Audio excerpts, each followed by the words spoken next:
الرحيم. السلام عليكم ورحمة الله وبركاته. aad baan idin salaamayaa dhammaantiin. farxad way inoo tahay inaan ka soo qayb galno xafladan quruxda badan ee aan ugu dabaaldegayno continuation guuradii xornimada ee gobolada koonfureed iyo isku darkii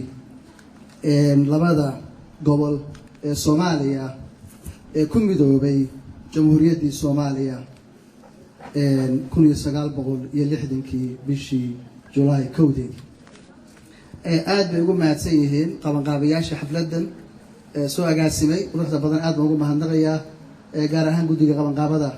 xafladda 1 Luulyo aad bay ugu mahadsan yihiin intii ka qayb qaadatay kulligood meesha ka wada xusi karo intiina ka soo qayb gashayna oo timide nagala soo qayb qaadatayna idina aad iyo aad baan idinku mahadnaqayaa waxaan runtii halkan rabaa aad ugu mahadnaqo kooxda waa beri Puntland iyo Shube oo runtii aan isleeyahay intay yiraahdeen baa ku filayde hadda khudbad in laga daba akhriyaa oo la yiraahday wax badan soo kordhinayso haday hanuun ahayd haday Soomaalnimo ahayd haday fariin ahayd iyadoo wanaagsan oo qurux badan oo ay ku cabirayeen sugaan iyo heeso ayay in yiraahdeen iyana aad iyo aad u mahadsan yihiin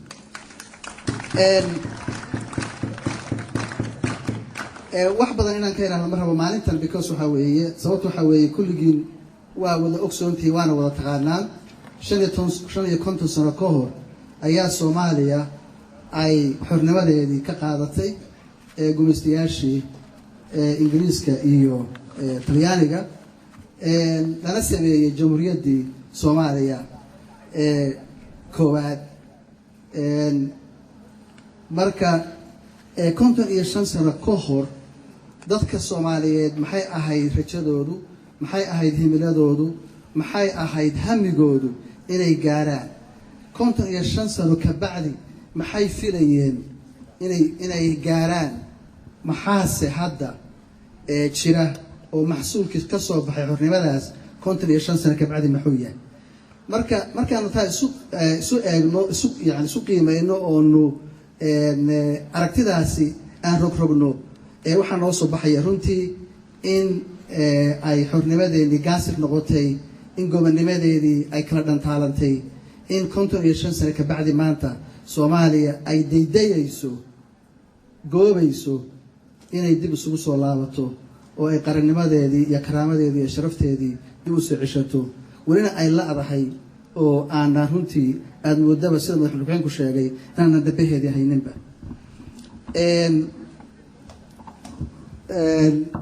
lixdankii cali sugulle oo fanaan oo taqaanaa waa kii lahaa hawdow magacaaga haybso calankaaga oo wajeeray haybso calankaaga cali sugulle markaas wuxuu ka fakarayay hawdii reseferia waa garanaysaan soo maa maanta Ethiopia ka tirsan wuxuu lahaa hoo wajeeray haybso calankaaga wajeer waa garanaysaan soo maa xagee ku taalla Kenya taas fakarka jiray iyo aragtida jirtay taasay ahayd hanuguna kaasoo ahaa Soomaali isu timaada shanta Soomaaliyeed ee calan wada qaadatay ee midowda ayay ahayd maantana waad u jeedaan oo labadii kaliya 60kii isu yimid ayaa isla oo kala tagay oo kala irdhoobay marka taas ayaa keenaysa runtii inay noqoto dhanna inaan dabaaldegno oo dad xor ah nahay hadda maanta Ingiriis iyo Talyaani haystaa ma jiro dhanna aad moodo in sida dadka qaarkood ay xuseen in aad moodaba hadda gumaysi maskaxeed oo aad u liitaahay in uu runtii na haysto ayaad moodaa rajadii maanta jirtay iyo maanta meesha aan marayna markaan eegno waxaad moodaa in ay runtii aad iyo aad u kala fog yihiin 55 sano waa waqti badan laakiin waxaad qiyaastan kala bar oo 20 sano ay hadda maraysa intaan dawlad laanahay 20 sano ay maraysaa inta aan dawlad Soomaaliyeed oo dhab ah dalkii waa jiraa calankii waa jiraa laakiin dawladnimo taam ah oo dhab ah oo Soomaali oo dhan ah oo mid ah oo meel wada jeedahay maanta ma hayno nin baa laga sheegay ajikabala kuma soo aadana waxaad moodaa marka iska daa in aanu dhibtana haysata iyo meesha aan marayno iyo himiladeennu meeshii ay ahayd inaanu joogno markii laga soo tago waxa weeye waxaa runtii ood moodaa inay dadka niyadda kasii dirayso idadiladana sii yaraynayso fakirka maanta jira markaad aragto ayaad marka waxaad quusanaysaa runtii in 25 sano oo dambe aad moodo ilaahay naga najeeyo laakiin waxaad moodaa inaan runtii taladiiba aanan haynin oo aan waxaan soo marnay iyo waxa ay ahayd inaan ahaano midna aanan fakirkeedii aanan haynin ayaad moodaa sida muuqata marka waxaad moodaa hadda inta runtii aad moodo silaca inay ku wada joogaan ayaad moodaa inay sii kala tegi doonto haddii aan wax laga bedelin fikirka maanta jira ilaahay waxaan ka rajaynayaa runtii in soomaalida uu caqligeeda u soo celiyo sidan si dhaantana ay dalkooda iyo dadkeedaba ay u maareeyaan wax yar baan rabaa marka inaan ka iraahdo haddaan reer puntland nahay iyo maanta marka hore aan puntland haddaan wax ka sheego wax ka iraahdo puntland waa nabad weeye puntland waa amni maanta qof kasta oo puntland ku nool ama reer puntland wuxuu ku seexanayaa kuna soo toosayaa amni buuxa miyi iyo magaalaba waxaa muhiima marka in aanu amnigeenaas sida ay fanaaniintu ku celceliyeen odayaashuna ay yidhaahdeen inaan amnigeenna xagsanno inaan dhowranno in aanu gacanta si buuxda ugu qabsanno ayaa lagama maarmaan ah waxaan rabaa dadka puntland inaan u sheego puntland cidna gorgortan kala geli mayso amnigeeda ama ha ahaato cadow guda ama ha ahaatee mid dabadeed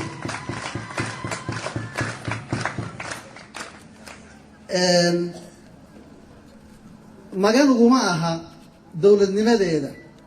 iyo midnimadeeda uguma aha magan shabaab iyo sharwadayaal uguma aha magan uguma aha maamul gacan ku ribis ah oo dowladda federaalka ahi ay malxal u raadinayso uma aha magan uguma aha intaba puntland way isaga filanta puntland marna u dulqaadan mayso in si horumarkeeda loo wiiqo oo loo dhaawaco in amnigeeda khalkhal la geliyo sababta ujeeddada yacni puntland amnigeeda ee loo farfaraynayahay waxaa weeye in horumarka iyo diidada iyo himilada aanu leenahay reer puntland haddaan nahay in wax la yeeleeyo weeye taasna ma aqbalayn laakiin dadka puntland meel walbay joogaanba kalsooni bay qabaan maxay kalsooni ku qabaan waxay kalsooni ku qabaan in ay leeyihiin ciidan difaaceeda ku filan ama ha noqdo saan sheegay cadow dabadeed ama ha noqdo mid doqon ah oo wax magarato ah oo gudaheeda jooga labada way isaga filan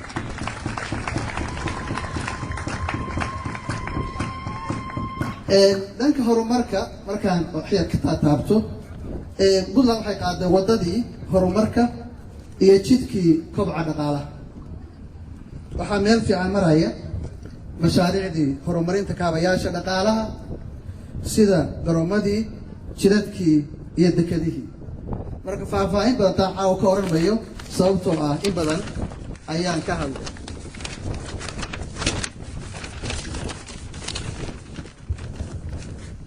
waana aad ka dharagsan tihiin waxaan idiin ballan qaadayaa inaad bisheeda puntland dadkeedu ay ka duulaan garoon caalamiya insha allah waxaan rajaynayaa in bisheeda aad aragtaan horumar la taaban karo ee dhanka dekedaha haddii ilaaha yidhaahdo waxaan idiin ballan qaadayaa inaan bisheeda wax badan iska bedeli doonaan jidadka biyaha iyo horumarka puntland puntland marka way xuub siibatay waxaa soo baxday puntlandta cusub puntlandta cusubi waa mid la jaan qaadi karta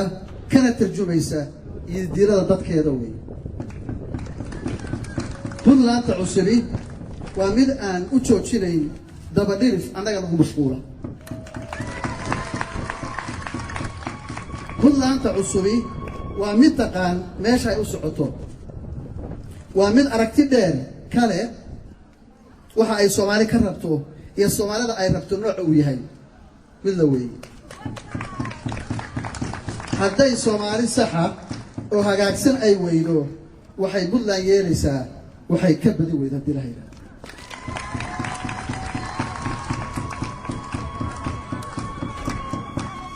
Puntlandta cusubi waxa u qorshaysan in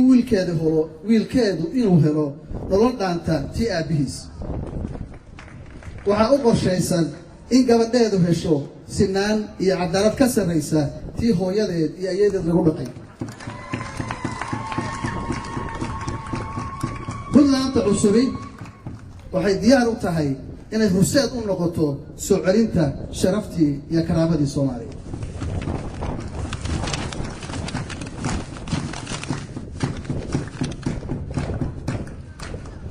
taasi ayaa keenaysa marka inaan wax badan ka bedelo hanaanka dawladnimo ee Puntland aan isbedel ku sameyn isbedeladiina meel fiican bay marayaan ama ha noqdo isbedel dhanka nabadgelyada ah iyo reformka ciidamada ama ha noqdo dhanka isbedelka shaqaalaha iyo tayadooda iyo tiradooda ama ha noqdo isbedelka cadaaladeed ee loo baahan yahay dadku inay cadaalad helaan Puntland ama ha noqoto mid isbedelka dhaqaale ee loo baahan yahay gaar ahaan isbedelka kaabayaasha dhaqaalaha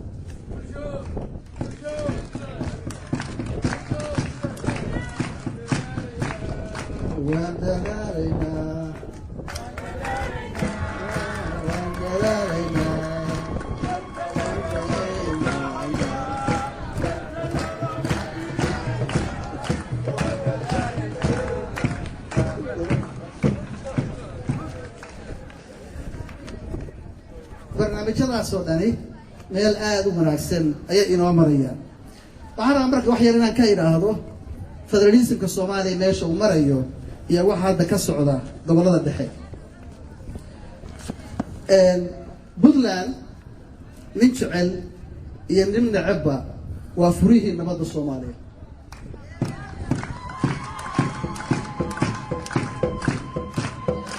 Puntland waa kaabadii waa bridge-kii midnimada Soomaaliya waa fahmaysaan beelad Soomaaliya waxa soo hayay Puntland weey Puntland hadday ka baxdayna Soomaaliya helayaa ma jirto Soomaaliya dhamaantiin Puntland waa hooyadii iyo aabihii federaalka Soomaaliya saas daraadeed cidna ka aqbali mayso in wanaagii ay ka shaqeynayso muddada dheer in xubaan loogu bedelo cidna ka qaadan mayso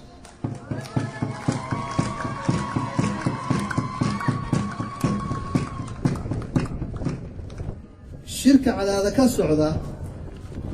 uma eka mid loogu talagalay in maamul federaal ah loogu dhiso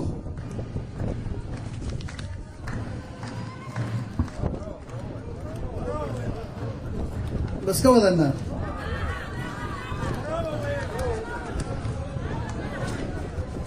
اوكي وما كان من لو تلا قال ان ما قلت ترى لو ديسو waa shirqool xamar laga soo mareegay oo lagu tala galay in lagu carqaladeeyo maamul nabada oo jira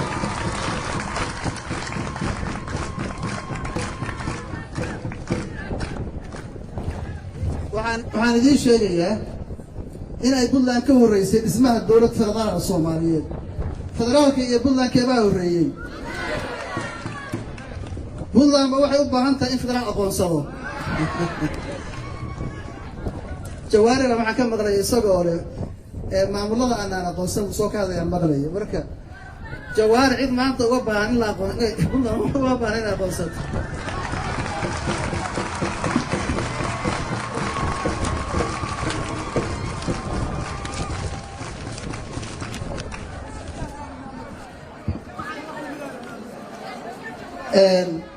marka shirka cadaado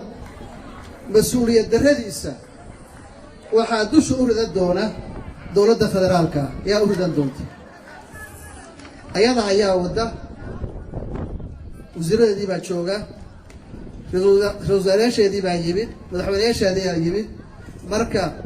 way caddahay marka cidda qaadaysa mas-uuliyaddeeda iyo wixii meeshaa ka soo baxa waad maqlayseen oo waxaa ka soo yeeraysay baryahan dambe waxay lahaayeen xuduuddayadu waa nugaal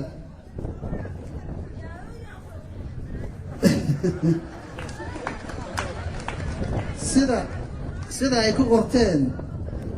dastuurka shoogooda sida ay ku qorteen sidaad sheegayeen aad la tahay sooma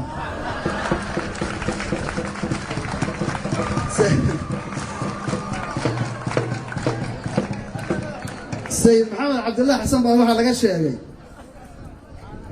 ninka yidhi waxbaan gani anoo gol iyo cayn jooga ee yidhi baddii garacad baan gudub u weydaaran godka lagu cadaabiyo muxuu ugu been sheegay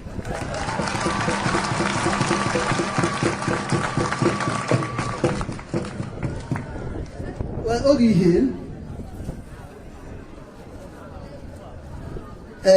waa og yihiin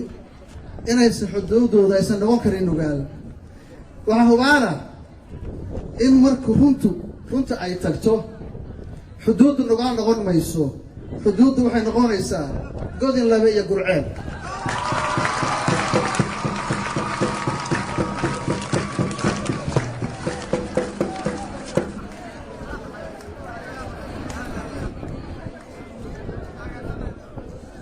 waxaan u sheegaynaa dowladda federaalka haddii ay kan kuwaantoobi weydo dhagarta iyo shiddada ay soomaali kula dhex jirto oo maalin walba gobol nabad ah ay dhib la doonayso in puntland dastuurkeedu qodobkeeda afraad uu u oggol yahay inay masiirkeeda iyo aayaheeda ka tashato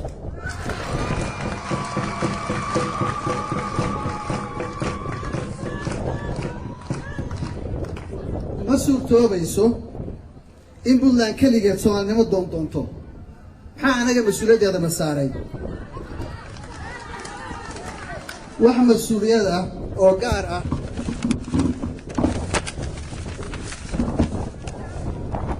oo puntland ka saaran ma jirto soomaalinimo aan xamar iyo cadaaduminda laga rabin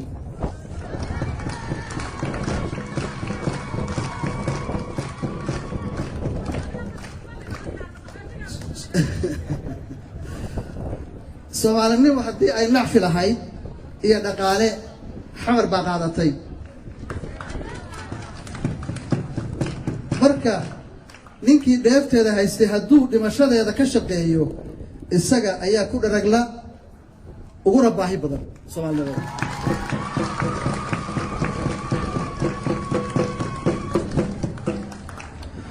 waxaanse idiin sheegayaa in haddii inta xun ee yar ee ku ciyaaraysa magaca soomaalinimada aan la xakamayn inay kalifi karto in la kala tago oo soomaaliya kala dhowdo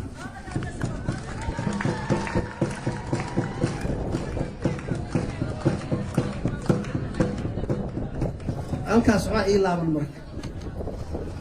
inta wanaagga jecel baa la rabaa inay u midowdo inay meel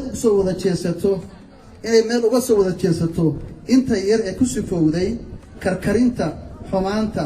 iyo isku dirka ummadda soomaaliyeed ayaa la rabaa